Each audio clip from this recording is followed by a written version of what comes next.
आपको 2025 की जो एग्जैक्ट जो भाई एनएमसी की गाइडलाइन आई है, तो वो आपके लिए जानना बहुत जरूरी है। अगर आप उसको जाने बिना किसी भी कंट्री को या फिर किसी भी यूनिवर्सिटी को चूज कर लेते हो, तो 6 साल के बाद, 5 साल के बाद जब भाई अपनी कंट्री में वापस जाओगे, इंडिया में वापस जाओगे, तो आपकी डिग्री जो है वो वैलिड नहीं मानी जाएगी। तो आज की जो वीडियो है वो आप पूरी देखिएगा, स्किप मत करिएगा, क्योंकि हम इसमें सारे पॉइंट्स एक्सप्लेन करने वाले हैं। भाई मेन जो पॉइंट है वो आपके 5 पॉइंट्स है, और इन 5 पॉइंट्स में जो चीजें हैं वो हम एक्सप्लेन करने वाले हैं कि किन किन चीजों का आपको जो है वो ध्यान रखना है। जो आपकी एनएमसी की गाइडलाइंस है वो आपकी कॉम्प्लेक्स फॉर्म में दी हुई है, तो वो स्टूडेंट्स को भी डायरेक्ट समझ नहीं आती और पेरेंट्स को भी समझ नहीं आती, ठीक है। इसलिए कॉन्ट्रैक्टर स्टूडेंट्स और पेरेंट्स को बहला फुसला के किसी भी यूनिवर्सिटी में भेज देते हैं। अब आप लोगों को जागरूक करने के लिए ही मैं ये वीडियो बना रहा हूँ, जिसमें मैं बिल्कुल एकदम सिंपल और एकदम समझ आने वाली फॉर्म में आपको सारी चीजें समझाऊंगा एक एक करके, ताकि आप लोग जागरूक हो जाओ और आप लोग समझ पाओ कि आपका कॉन्ट्रैक्टर आपसे झूठ बोल रहा है, किस यूनिवर्सिटी में आपको जाना चाहिए, ताकि आपका भविष्य बर्बाद होने से बच जाए। जी हाँ, तो शुरुआत करते हैं।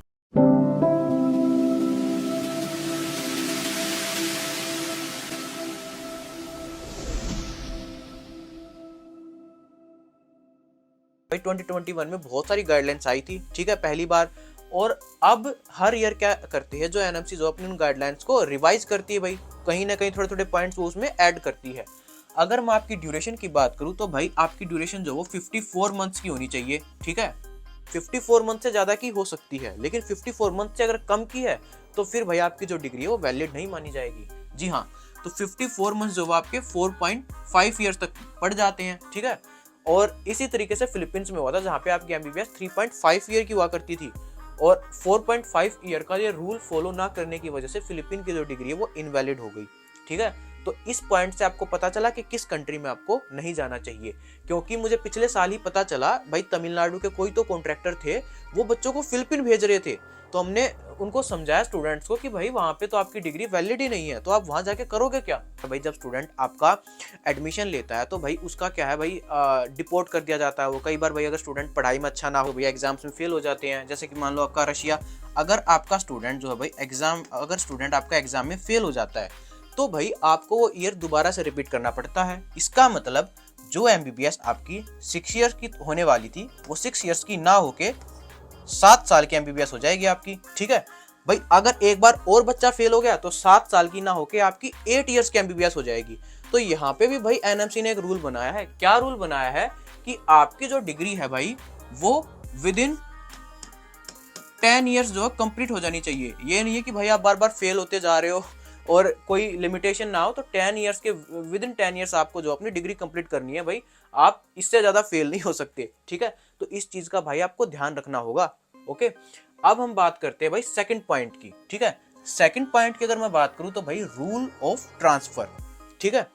भाई देखिए, अगर आप किसी भी यूनिवर्सिटी में एडमिशन ले लेते हो तो इस चीज का ध्यान रखिएगा कि अगर आप ट्रांसफर लेते हो तो आपकी जो डिग्री है वो इनवैलिड हो जाएगी। जी हाँ, बिल्कुल आपकी डिग्री सीधी सीधी इनवैलिड हो जाएगी।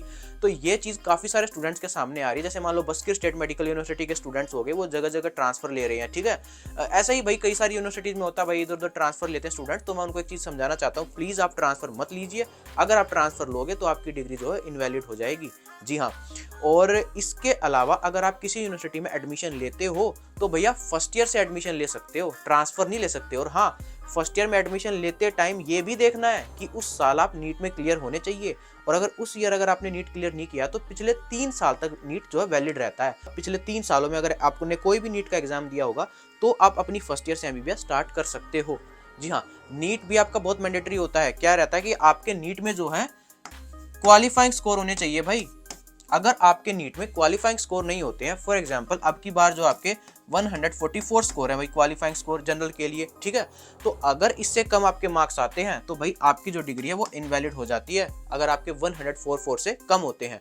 तो आप ये सब चीजें सोच समझ के ही बाहर जाइएगा।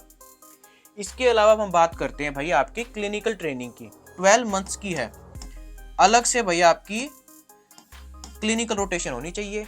मतलब क्लिनिकल रोटेशन ऐसी नहीं भाई कि आपकी छोटे छोटे हिस्सों में हो रही है। जैसे क्या रहता था पहले, आपके रशिया हो गया, कजाकिस्तान, किर्गिस्तान, खैर कजाकिस्तान किर्गिस्तान में तो आपकी जो इंटर्नशिप वगैरह होती थी वो बिल्कुल नहीं होती थी।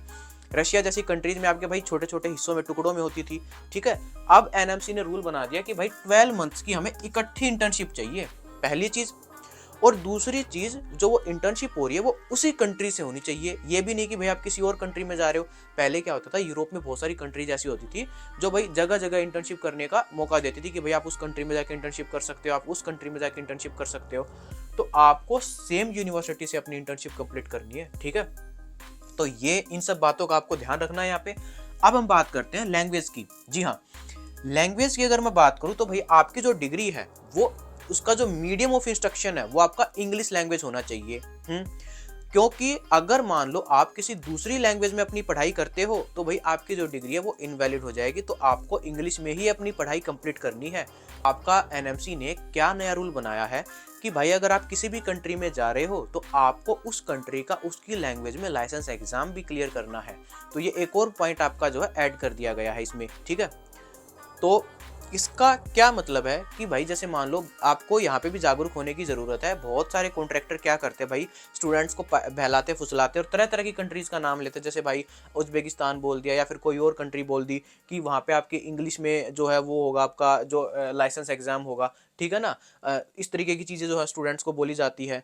लेकिन आप एक चीज़ हमेशा ध्यान में रखिएगा कि भाई किसी भी जो लाइसेंस एग्जाम है ना, लाइसेंस एग्जाम का मतलब क्या है कि स्टूडेंट के पास वो लाइसेंस एग्जाम होना चाहिए जो वहां के सिटीजन कैरी करते हैं। मतलब जो वहां पे पढ़ के जो डॉक्टर बना, जो लाइसेंस उसके पास है वही लाइसेंस सेम उसके स्टूडेंट के पास होना चाहिए।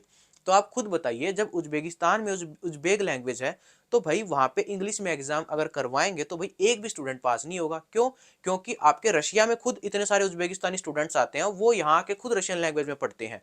तो उज्बेकिस्तान में आपकी ऑफिशियल लैंग्वेज इंग्लिश नहीं है, तो वहां पे भी आपका वो जो लाइसेंस जो कैरी कर रहे होंगे वहां के डॉक्टर्स, वो इंग्लिश लैंग्वेज में नहीं करेंगे। तो इस चीज को आप अपने ध्यान में रखिएगा। किसी भी कंट्री में आप जा रहे हो तो भाई उस कंट्री की जो लोकल लैंग्वेज होगी उसी में आपका जो है लाइसेंस एग्जाम होगा, ठीक है।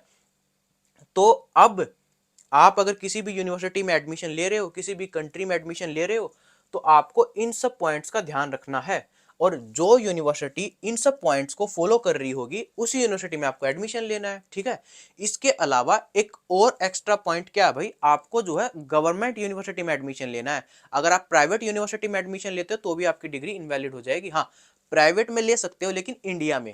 अगर आप इंडिया से बाहर जा रहे हो तो भाई आपको केवल और केवल गवर्नमेंट यूनिवर्सिटीज में ही एडमिशन लेने हैं।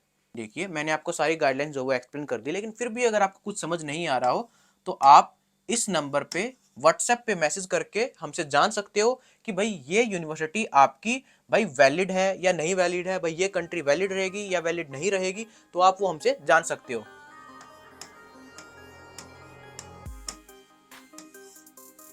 इसके अलावा आप वीडियो को लाइक और चैनल को सब्सक्राइब कर लीजिएगा। क्यों?